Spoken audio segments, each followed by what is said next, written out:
Oncehub tutorial for beginners. Hello, hope you're doing good. I'm your host Jason. In this tutorial, I'll be showing you how to use Oncehub booking platform. To get started, it's actually completely free. All you need to do is go onto oncehub.com. Then from there, you can tap on sign up for free and you can sign up using your email address. Once you're signed up, you'll be redirected to a page like this and you could choose to connect your Google Calendar. For now, I'm just going to tap on skip. You can also choose to connect Zoom. After you have done that, you can set up your availability. So let's say, for example, the services that I'll be offering them 5 days per week. And we're going to be offering our service from 8 a.m. to 4 p.m. And we're going to tap on continue. After tapping on continue, you will be redirected to your dashboard. And once again, you can choose to connect whether Zoom, Google Meet, or whichever one of those platforms by going over to the top right hand corner as you can see right here. For now, we're just going to tap on dismiss.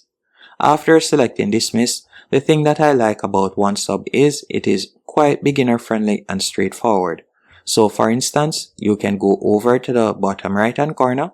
From here, you could tap on update availability and location, and you could tap right there. After you have done that, you can see the hours that you have added.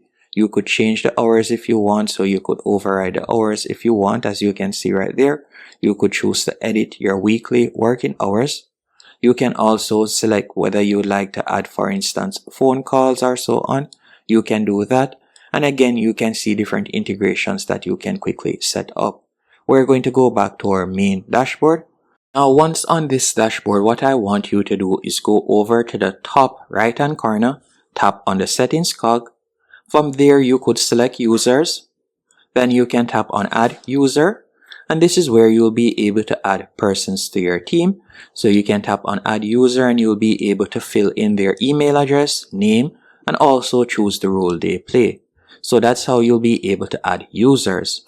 Now, after adding users, you could go over to the left hand column. And you can tap on Alert Center, and this is where you'll be able to set up different notifications that you would like to receive. For example, whenever someone has created a booking, you can receive a notification and all of those good stuff. If we were to tap on Locations and Rooms, after tapping on Locations and Room, you can tap on Create a Location, and this is where you'll be able to fill in an address. So for example, I'm just going to fill in an address right here. So example address. Then you can fill in additional details and you're just going to tap on add room. And you can also choose to add a room as you can see right there, and you'll tap on connect and it is going to open up a new tab. So that's how you'll be able to add locations. Now you can also edit the contact fields. So you can tap on contact fields and you can see them right there. You could edit them if you want. You can tap on CRM. After you have selected CRM, if you like to integrate a CRM, you can do that. And to add the different payment methods, you can select billing, then select payment methods. And from here, you can see Oncehub accepts all major credit and debit cards as well as PayPal.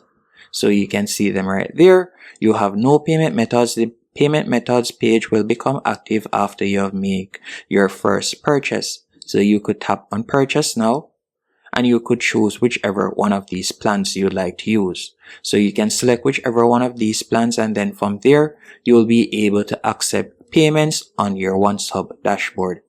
Once you're finished doing that, we can go back to the main dashboard. Once on the main dashboard, if you would like to create a sample service, to create a service, you'll go over to the top left hand corner better yet, and you're going to tap on create. After you have tapped on create, from there you can see booking calendar, and this will allow visitors to find the right time so they can book with you or your team. We're just going to tap on create right there. Then you can give the booking calendar a name, and you can also add in the meeting subject and tap on create. So you can see right there we have created our first booking calendar. You can also select the duration, whether it be 30 minutes or 45 minutes or so on. And you can also scroll down and you could edit time slot settings as you can see right there. Once you're finished doing that, you're going to tap on booking form. And from here, you'll be able to edit the booking form.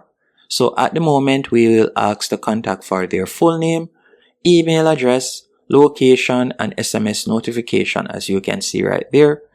So if you would like to add something more, you can go over to the right hand column and you could choose whichever one of these options you would like to add. If you would like to set up notifications, you can tap on notifications and you can see the different notifications that you can set up right there. You could also tap on page designer, and at the moment this is how the booking form page looks. So if you would like to edit it further, you can do that by going over to the right hand column. You could choose to add an image if you want. You can also scroll down, you can add heading text, you can change the welcome message and all of those stuff. So you can choose to edit it to your liking. Once you have edited it and you like how it looks, you can toggle on publish in the top right hand corner. After you have toggled on publish, you'll tap on go to booking settings. So we're just going to select a host. I'm going to select that right there. After I've selected the host, I'm going to go back and I'm going to tap right there. So let me save it. Now I've toggled on publish. After you have toggled on publish, from there, you can either choose to tap on embed designer and you could choose to embed it on a website if you have already, or you could scroll down and you could tap on share your page. Then from there, we could tap on the page link and you can see how your booking page looks. And if you would like to share it, for example, via QR code, you could choose to download the QR code. So that's how you'll be able to create a booking page. Now, if we were to tap on create again in the top left hand corner, from there, you can also create a booking hub if you want, which will enable scenarios where visitors select from multiple services or team members in one place. So you could do that where persons will be able to select a package. You can also create routing form where you'll be able to gather information from visitors through a form and route them to the right engagement. You could do that also. You can also create a chatbot.